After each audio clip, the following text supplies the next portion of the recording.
People of Earth, Gig Ho.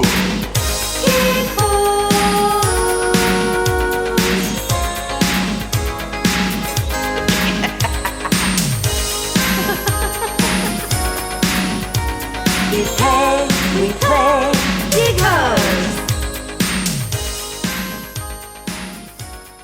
All right. My name is Willa, and I'm Marla. yeah, you are Marla, and we are the Gig Ho's. Gig Ho's. So as we have two special guests who are both alumni of the podcast. Say hello, guys. Hello, guys. Got Warren, Odze, and Larry Ballereau. So what we're going to do is a very special Gig Host podcast. We're only going to look at this one epic New Year's Eve gig that we did. And we are, the rhythm section here. And it was like a 4-day extravaganza, right, Marla? We're still recovering. Still looking for Warren's car. That's the ultimate. These New Year's gigs in Manhattan are like paramilitary operations. Totally. And no matter how much. Go ahead. Remember when they rescued the Jews from Antabi? Did you ever see that movie? It's an unbelievable movie and an unbelievable story. You guys know what I'm talking about? Yeah. The raid on Antabi. Yeah, sure. Yeah. That was amazing. But that's what these gigs are like. They are. So that's what we're going to do. Now we're going to go through it chronologically. Yeah. And it begins with, so New Year's Eve audience was on Sunday, right? So it happened on Sunday. Right. Sunday.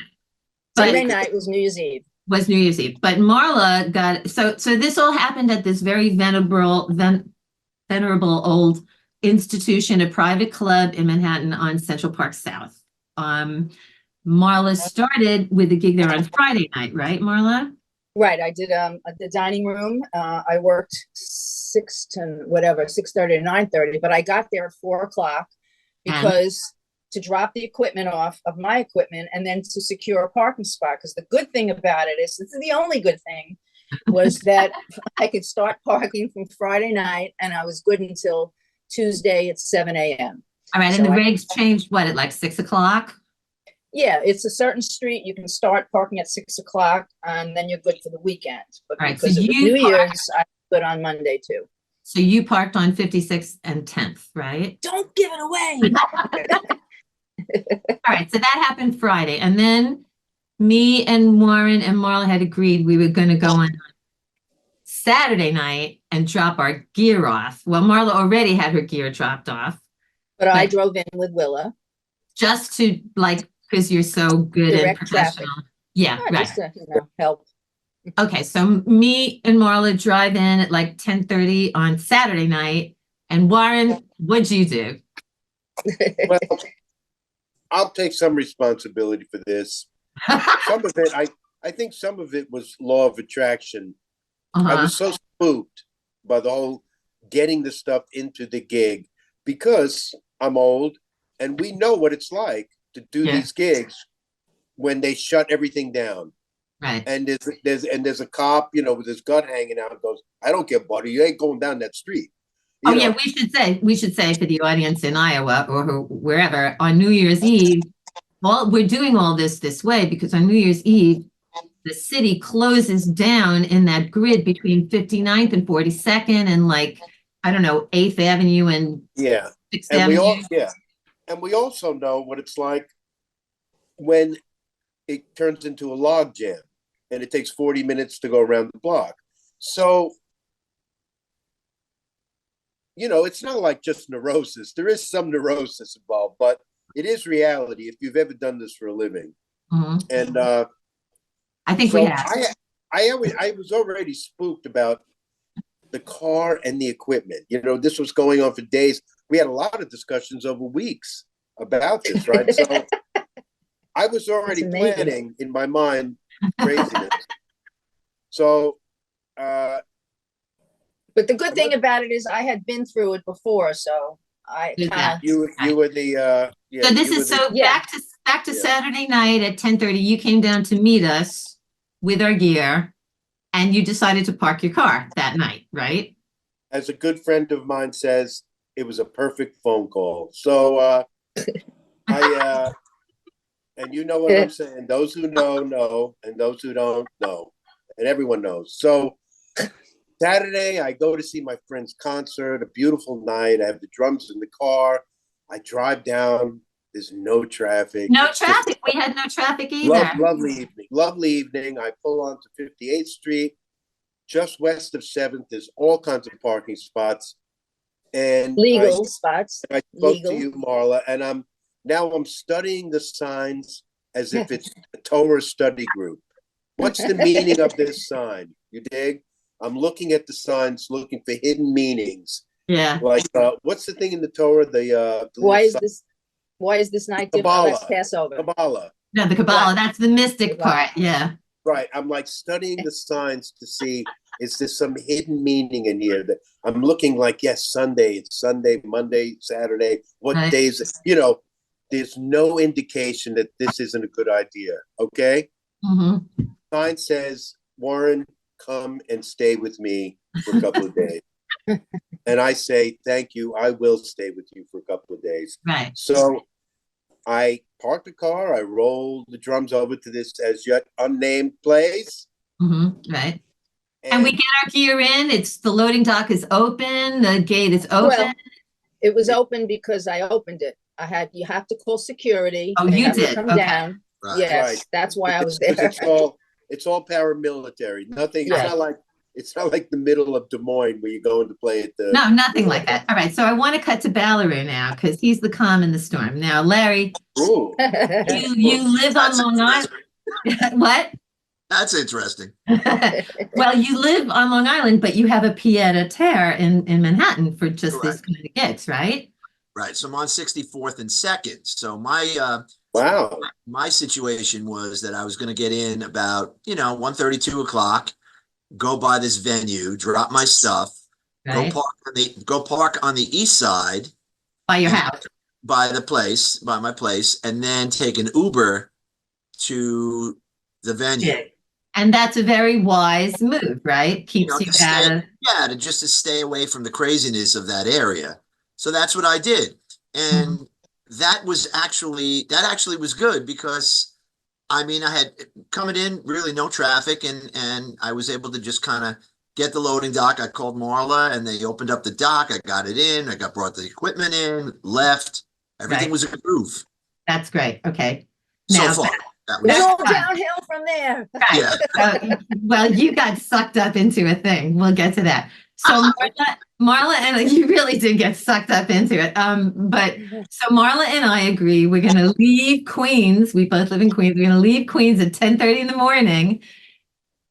Her car's already in town. I'm going to drive in, put my car in the lot that's connected to the club across the street, right? And we're going to set up the gear. And the gig starts at 8. We're leaving at 10:30 in the morning. In the morning. I just want to repeat that. Because they close down all the streets, at a certain point. So great. We drive in. Like, $4 an hour. So, Say what? Yeah. So it's like we're making $4 an hour, Right. By the time it's all over, if that. So we drive in, we get into town. We're in the parking lot by like 11:30, cool, groovy, not a lot of traffic, not too bad. We go upstairs, we set up the gear, our gear, and it's all still there, which is great because we left it there overnight in the dining room, right? Marla's going to hang out because people are going to come and she's the leader. She's got to stay there. But I figure I'll take the subway home. I have a subway right on my corner. I'll take the subway home and I'll come back in like at 5. I'll get on the subway and I'll come back and it'll get me there with plenty of time for the gig. So I start it's like 1:45. I start walking down 7th Avenue. They already have 7th Avenue blocked to traffic at 1 in the afternoon. And how are they blocking the traffic? Because this is barricades on either side of the avenue. And then sanitation trucks everywhere. Right. Oh, yes. Oh, and we did see a truck on fire on our way across the 59th Street Bridge on the way in, by the way. Right. but they use sanitation trucks as barricades. That's Manhattan for you. Because they know they got to clean up after anyway. Might as well bring the trucks down.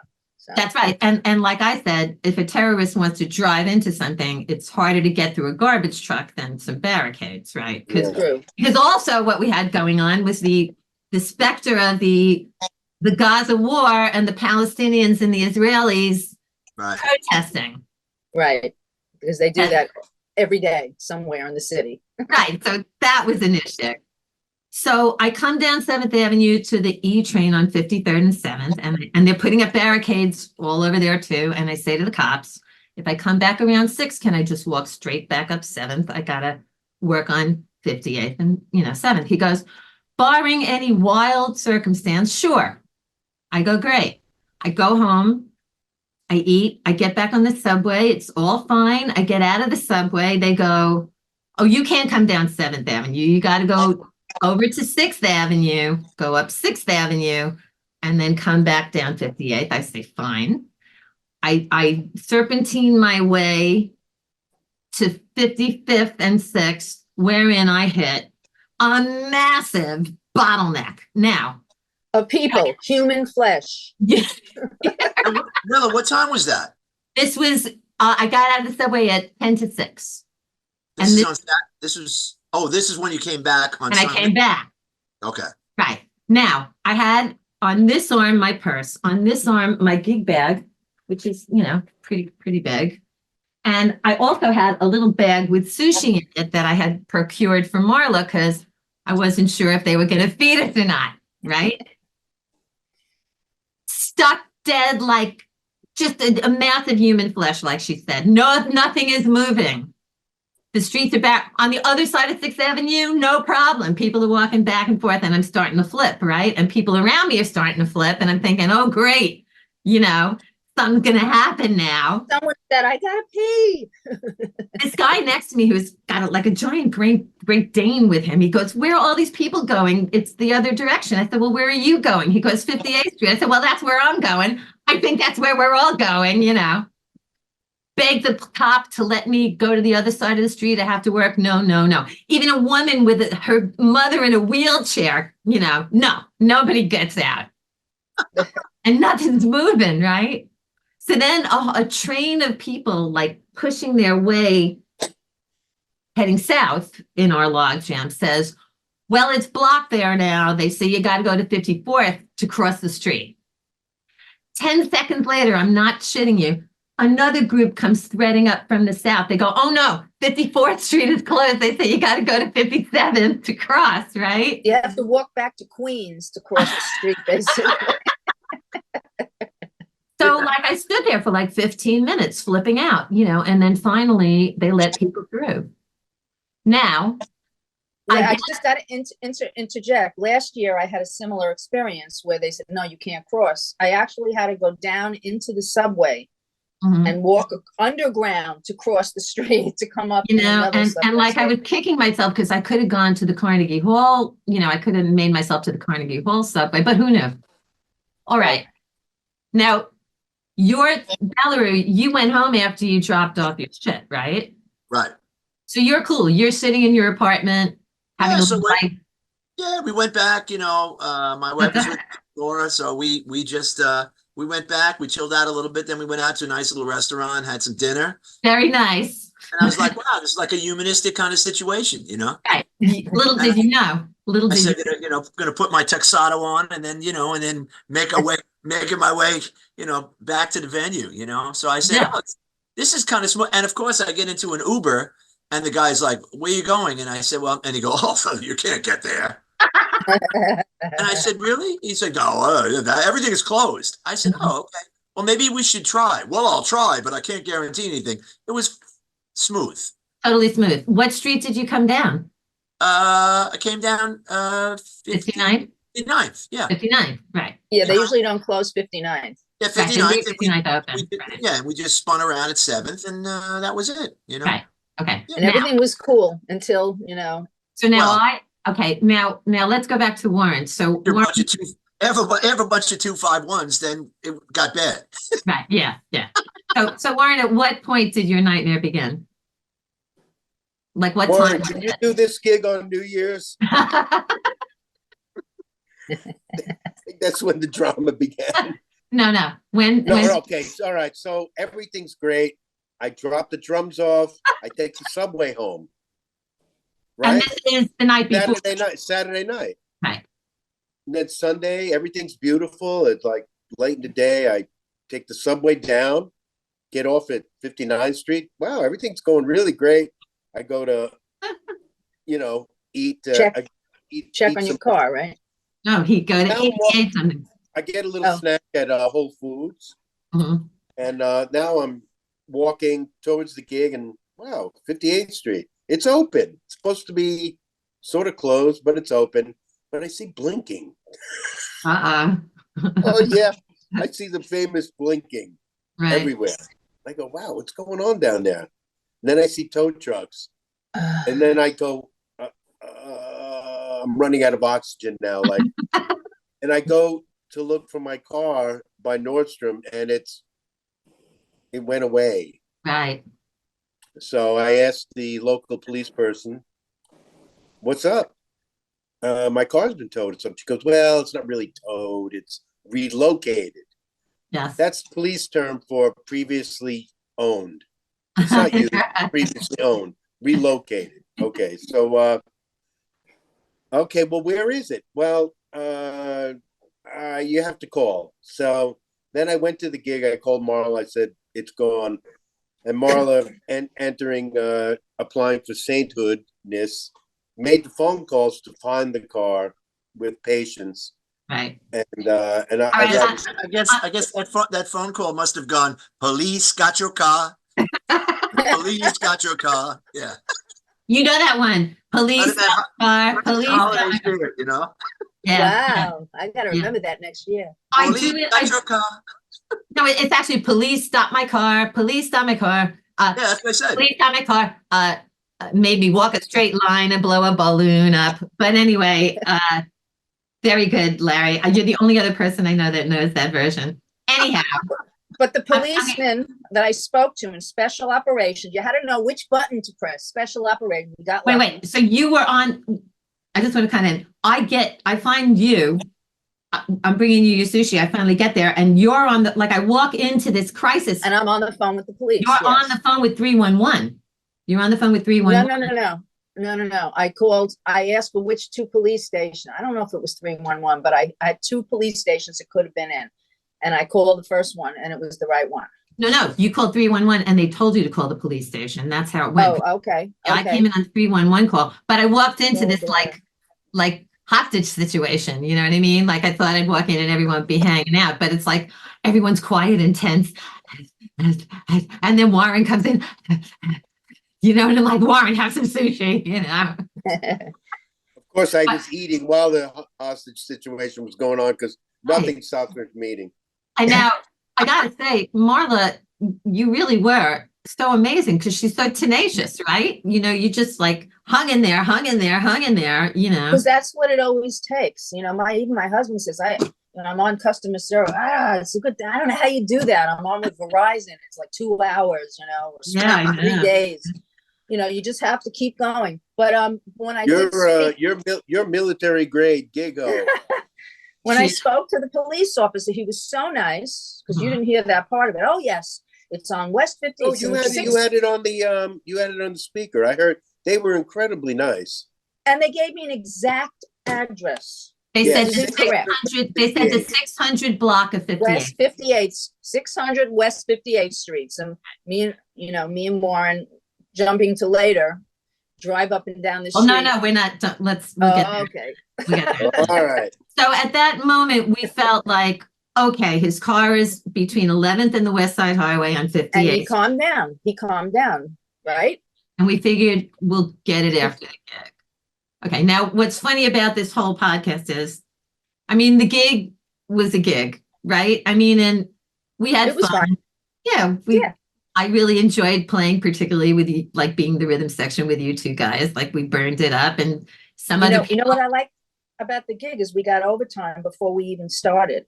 Because usually the overtime is at the end, but we got overtime because we started a half hour Early. handing out It was 50s. it was Yeah, shut up, play. it was a club date innovation. Overtime at the beginning of the gig. Sex to Right. save a friendship. Right. Yes, so it's so funny because we're not even going to talk about the gig because the gig was the gig, right? Right. Like as people know, it's a typical gig. It's like it's too loud, it's too soft. Play faster, play slower. Don't play. Why are you playing? You know, it's Listen to me. Come on, do it. listen to me. I know what I'm doing. Oh, and also being spoken to by an officer of the event while I'm The playing, office in the sun.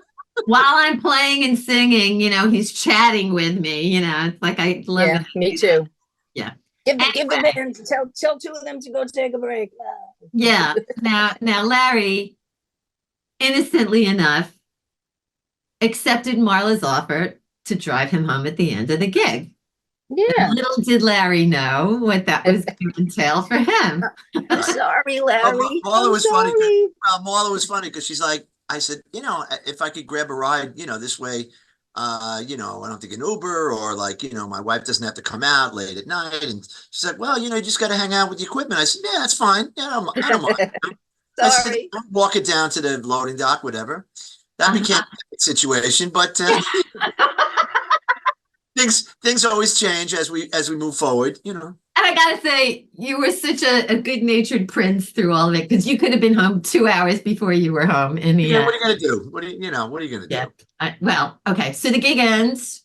We're all good. There were two other people on the gig, two women who were great, but they split when the gig was over. So They ran away. Well, they had a belief that it was all over and you were going to get your car. We were all going to go home. One was the sax player, the other one was a lead singer. They didn't have the kind of gear we had, So And I promised Warren, don't worry, Warren, we're not going to desert you because I know Thank you, Warren was Marla. stressed, And You think? Well, I mean, you did calm down because I knew about the relocation thing because one of the people at the venue said they do that on 59th Street. I just didn't think. Well, you forgot to mention they also put up a no parking sign after you park there. Because they put the sign up on Sunday. Right. And you parked on Saturday night. Right. Yeah. Right. Okay. So the gig's over. We all pack up and we go en masse as a caravan from the floor we're on to the loading dock, which audience, the loading dock is always a lovely place. It's full of actually there was a minimum of garbage at this loading dock, which is kind of a nice thing. And I have to call security again to open the gate, and you got to wait. Right. And then they come. Right. So we decide what we're going to do. I'm going to free my car from its berth in the garage. Warren's going to walk Marla to 10th Avenue and 56 to get her car. Then she's going to drive him to get his car. Right.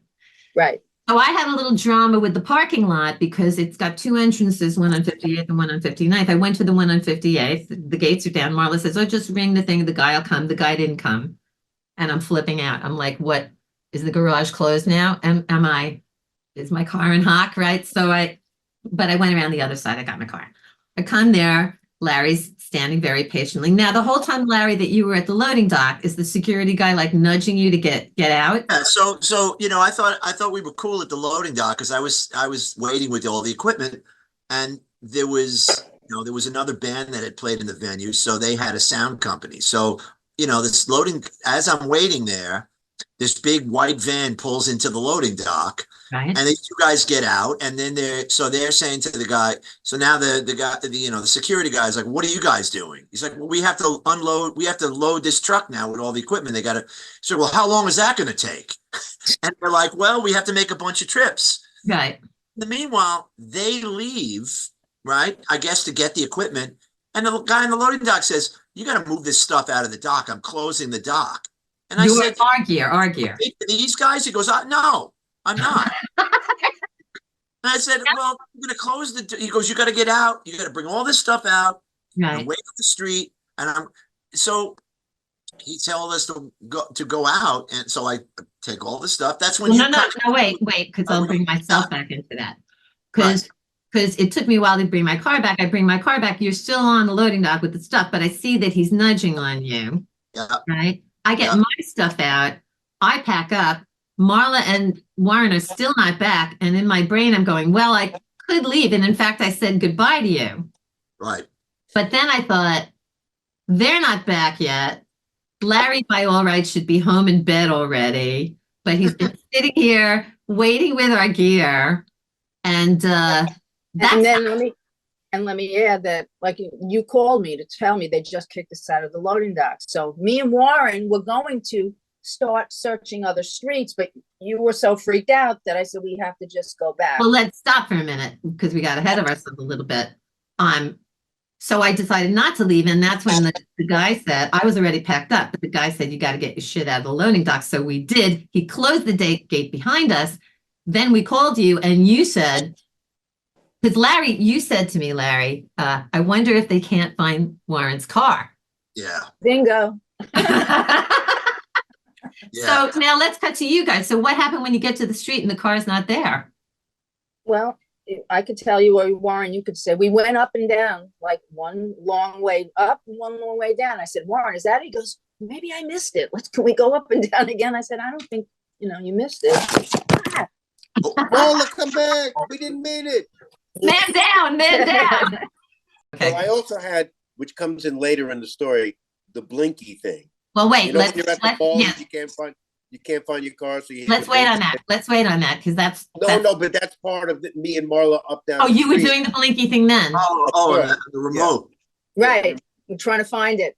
Right. So you had your Panic hands button. out the window with the thing, right? There was also a lot of traffic. Oh It yeah, wasn't like a typical 2 a.m. It was Yeah. like crowded. right. And what was going on in your mind? Are you flipping out? Me? Yeah. No, I thought it was the best day of my life. Of course, I'm slipping out. And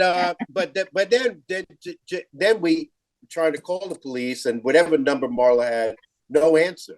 Right. When you Right, that's right. They so went up. Marla says to us, me and Larry waiting in the cold outside the loading dock. She goes, Yeah. all right, well, listen, we'll come back and we'll see what we can do then. And I'm thinking, we're both thinking, Marla and I are both thinking, like, can we get Warren's drums in one of our cars and Larry's gear in the other car, and maybe we can drive them home? And No, we couldn't. we couldn't. Right. Larry's fit mine, but drums were not fitting yours. Right, because we're already loaded to the gills with equipment. And now it's after 2 a.m, right? Way Yeah. after. So you guys get back to the loading dock, right? Well, there's another part that you're missing. What's On the that? way back, I did connect with somebody. No, you and did they- that sitting in the car. You didn't do that until you were in front of the place, in front of the loading dock, sitting in the car. And then I remember you Yeah, said, and then they said, oh, well, we usually, they always do this. They're very accurate. And Yeah. as he's telling me they're very accurate, he says, try 57, 58, or 59. Well, which Right. is it, accurate or one of those 3 blocks? Right, right. Yeah. Very accurately inaccurate. now, Larry, so now you've been delayed for at least an hour and you could have gotten an Uber and gone home. What's going on in your brain? Oh, God. I mean, what are we going to do? It's one of those situations where, you're in it, so you're in it. All right, man. But if you were And the another good kind of thing is person, we were 'Cause, all together. Right. That was the Like, good thing. right. Because Imagine doing any of this alone. oh, forget it. Like, Willa, you and I, because we were, we're talking and we're thinking, wherever these guys, where are these guys? Right. And then we were communicating a little bit about it, right? Yeah. And then, but then you guys came back. Warren, you were on the phone. So then, Willa, you took Warren back. that's what we Right. decided because we were thinking, well, do we take Right. Warren to the police station, which is, a couple of blocks Right. that way? So the classic thing is that Marlon now pulls up. Yeah. Warren gets out of the car. Now he gets into your car, and you guys are going to go look for the car. So we're waiting still with the drums. So Marla, we put the equipment in the car, in her car. And Marla's equipment in her Marla's car. car, and Marla sort of backs up and says, "I'm just going to park like in front of the loading dock, right?" Right. Needless to say, that stupid van is now being loaded inside. So you hear, and it starts. And I said, what's best for this evening? This door's going to open, and this guy's going to come right into us with the van. And I'm like, this is just at the end of a beautiful day. I know, and you remember the spot that I got? Like I was crunched. You couldn't get out. I Right. couldn't get out. Larry's running to the front of the car. Okay, a few more inches this way. Okay, wait a minute. Then go to the back. Okay, a few more inches that way. My car's going. It was like the Austin Powers movie where he was trying to turn the vehicle. You know, yeah, come on, you know, like seriously. So did they try to? Did they bring out that white van while you were waiting for me and Warren the second go around? No, we never saw You didn't. truck open again, but we heard the truck start because Marla says, "Uh-oh, I think they just started the truck." And I'm like, yeah, next thing, maybe we should go across the street because why do I think it's just going to pull right into us? And that would be the perfect next thing, right? Perfect next. So anyway, we decide. So Warren, and this conversation before Warren got someone on the phone that maybe we should take him to the precinct, right? But then he did get someone on the phone, and we were all like, it's so funny because like whenever a good thing happened, we were all like, oh, he got someone on the phone. Oh, that's so great, you know. So then they tell him it's one of those three streets. So we agree that Marla and Larry are going to stay at the loading dock. Marla's going to put her gear in the car. I'm going to drive Warren, and we're going to look at 57th and 59th between 11th and the West Side Highway to see if his car is there. So we get in my car after Larry gets us out of the spot, right? So we went up to 59th. We went around Columbus Circle. We go to 57th, which is insanely crowded. Everybody leaving for Jersey. Yeah. And it's as bad as it is heading west. It's even worse heading east, I guess, because they want to go down to the Lincoln Tunnel or something. And I'm thinking, I don't want to come back down 57th Street because it'll take me. It took us almost a half hour to get from 58th and 7th to 57th and 11th. Right. So now it's after 2:30, right? It's like almost 2:45. So I mean, so same thing. We're going down 57th Street. He's got his beeper out the window and he's going like, sort of like this. Oh God, oh God, oh God. This is going to be such a nightmare. If we don't find my car, I'm going down into hell for 3 days at least. They're all going to go, you know, and he's like just spinning scenarios. And I don't blame you, Warren, because I would have been doing the same thing, right? Oh, it would have been, calling the police station going, Bobby deals with that. He's not back till Wednesday. Yeah, right.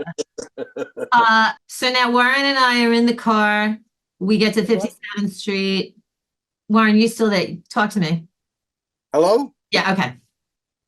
I got my blinkers on because there's people behind me honking because I'm going slow. You know, Warren's got the beeper out the window, not on 57th Street. We turn and as we turn, and now we're like on the service road of the West Side Highway, right? Coming up on 58th Street, and I just sort of pull to the side a little because the phone rings. It's Marla. Where the fuck are you guys, right? Because you guys, Larry and Marla, you've been waiting for another, half hour, right? Oh, yeah. So Warren, so Marla, at what point did you say, let's give them a call? I mean, what was going on for you guys? My fingers and toes were frozen. And of course, as we're sitting there, all these shady characters are like walking by. We're thinking, oh shit, what's going on here? Yeah, they could have only grabbed one thing because they would have had to wheel it and we would have caught them. Right, because you had Warren's drums were still on the dolly. Warren's, right. And yeah. And Larry's gear also, was that still on the street? That was in the car already, I think. Yeah, we had started to load things in, but. Right. All right. So yeah, you guys call us. We're on this little edge of 58th and the West Side Highway. And we're going, and like the street of 59th, it looked like it dead ended, right, Warren? It looked like. Well, I knew I knew those streets work like that. Oh, you did? I didn't know. And I'm thinking I'm going to hit a wall. But then a car passed me and it made the right onto 59th. Yeah. So I thought, okay, we can go down the street. So we go to 59th, we make the right. I'm going really slow with my blinkers on. He's got the thing out, still flipping, the running Warren monologue. Oh my God, oh my God, oh my God. I'm going to have to call the police. I'm going to have to go to the pound. I'm never going to find my car. What the fuck, right? And then we see, and it's your first three letters of your license plate have a girl's name, right? So we see that.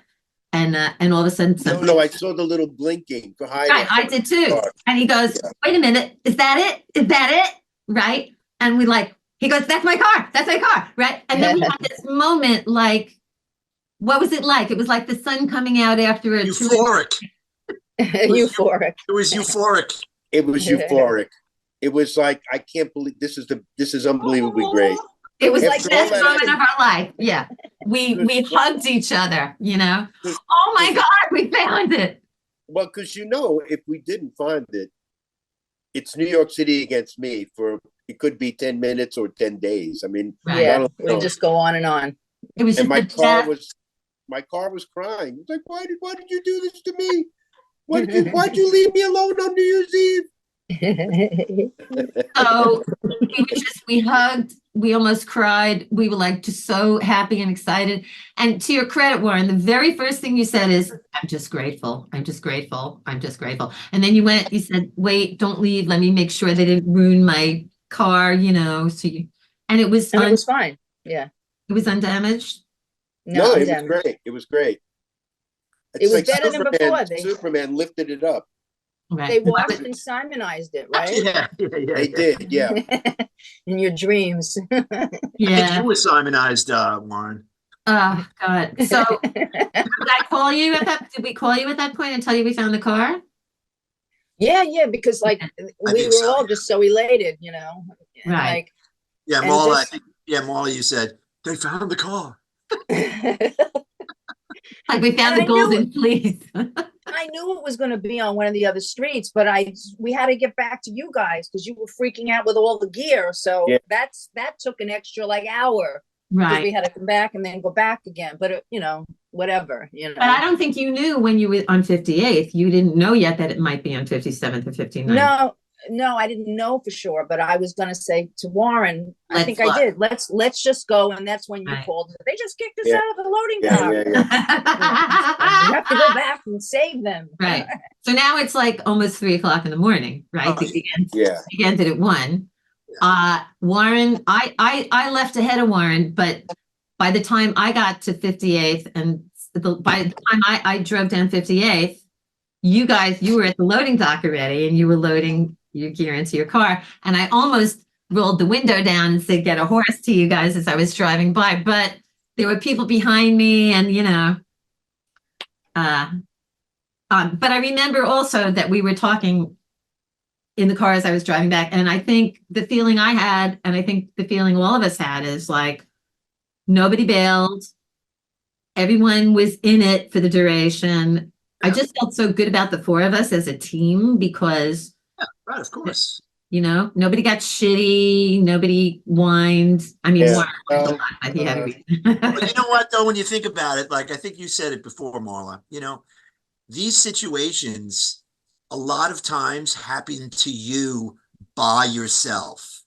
And then Right. it's like, okay, so I have to get my car. I'm leaving my equipment unattended to in the dock. Now I can't get out of the parking lot. Then I finally get there. Then the dock is closed, or like, where's my gear? Somebody moved it, and then it's like you don't have anybody to sort of say it's Help gonna you. be okay. It's like and everybody's just the guys that work at the hotels, they don't want to know from nothing. So Clearly, the security guy, I mean, isn't that his gig to fucking wait there? what else Yeah, is he this said, guy I don't got? want to hang around. This is his only gig. He's there anyway. So, but everybody's got their agenda. So, but you're right. That's the at least no matter how bad the situation is, when you're doing it with somebody else, you're like, okay, this really sucks, but I don't feel as bad because at least we're both in it, or we're 4 of We're us. both in it, and we're making jokes, and we're laughing. And Yeah. What do you do? What do you do? I mean, I was there from 10:30 in the morning that day, and I was there 2 days before, 10:30 in the morning, and after I dropped you off, it was like 10 to 4, right? By the And time I got home at 4:30. right. and then you had to get the next day, right? Except I called somebody to sub. I just said I can't.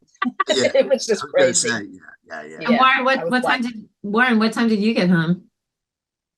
I got home about 3:30, 3:45, and then I stayed up watching Twilight Zones. You already were in the Twilight Zone. I know, right. but Make your own episode, you know. they do that. They do that thing on New Year's where they have nonstop Twilight Zone. Yeah. So, I got home, I think I got home like 3:45, and then Yeah. I was up till about 4:45. And then and none of us, what did we sleep? 3 hours, 4 hours? Because how Yeah, I woke up at 7:30. You Yeah. just can't like sleep. now Larry, yeah. Larry had Larry- to go to his in-laws. I know, like you had to go to your in-laws. What was that like? Well, the funny thing was, so, I mean, I have a studio apartment. So like, now we unload the stuff. Now I'm going into my building, and the doorman's like, whoa, that's a heavy amp you have there.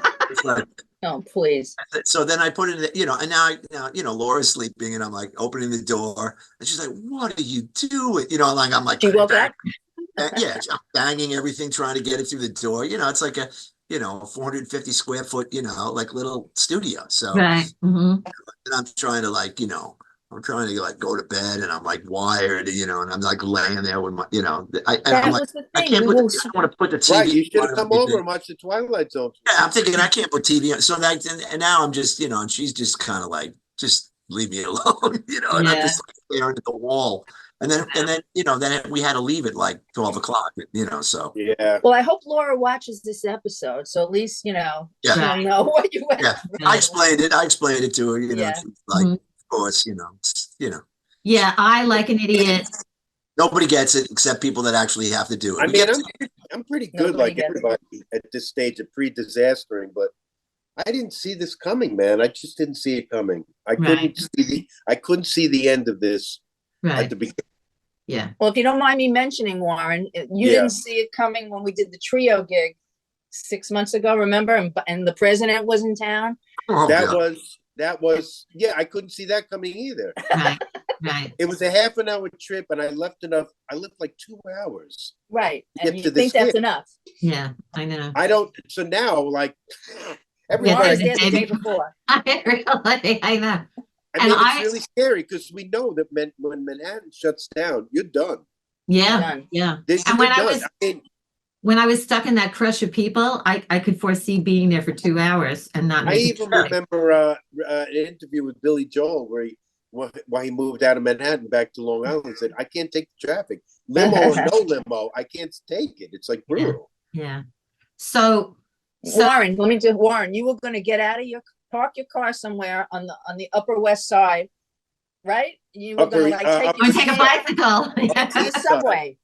Yes. You were, right? No, worse than that. I have a city bike subscription. I Right. was going to take a snare drum on my back and ride the city bike. It was becoming like one of those Yeah. wacky movies, Yeah.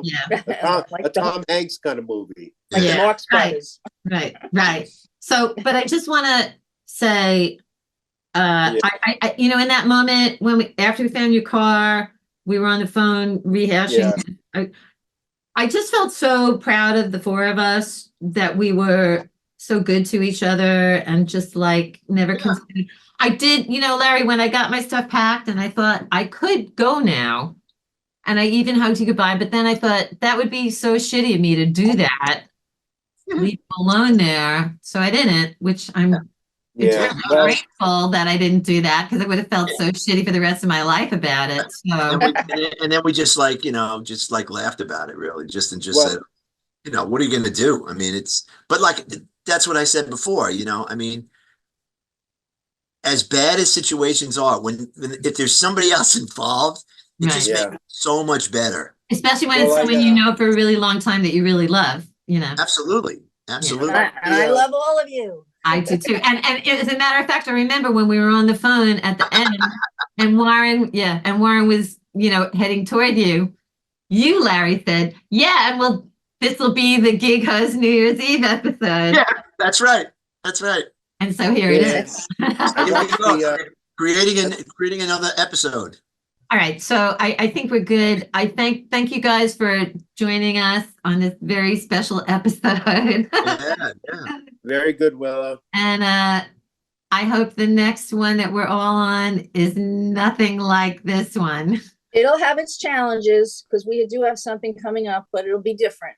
Yeah. It'll be mosquitoes and bad equipment. Oh, great. Oh, Oh, right. mosquito. Oh, right. Yeah. The bring bug spray. Yeah, Yeah, that's a whole other. you know, Yeah. it's so funny. I work with one of these guys. I work with a guy, and his take on everything is like, look, I don't care what the gig is. There's always a suck factor. A suck He goes, factor. there is one. He goes, there is a suck factor. He goes, it could be multiple suck factors, but you can guarantee there's at least one suck factor. I Right. said, well, that's a good way to look at it. It's kind of true. Yeah. I'm gonna name my next band Suck Factor. I Suck love factor, that. along with free drinks. Coming to the Free stage, drinks. suck factor. Okay. All right. All right. We're going to sign off. I love you all. I'll see you on the Guys. bandstand. And I'll see you until soon. next time, we are, say it with me, You the guys. Gig House. Goes. Namaste. Namaste. Namaste. Merry Christmas.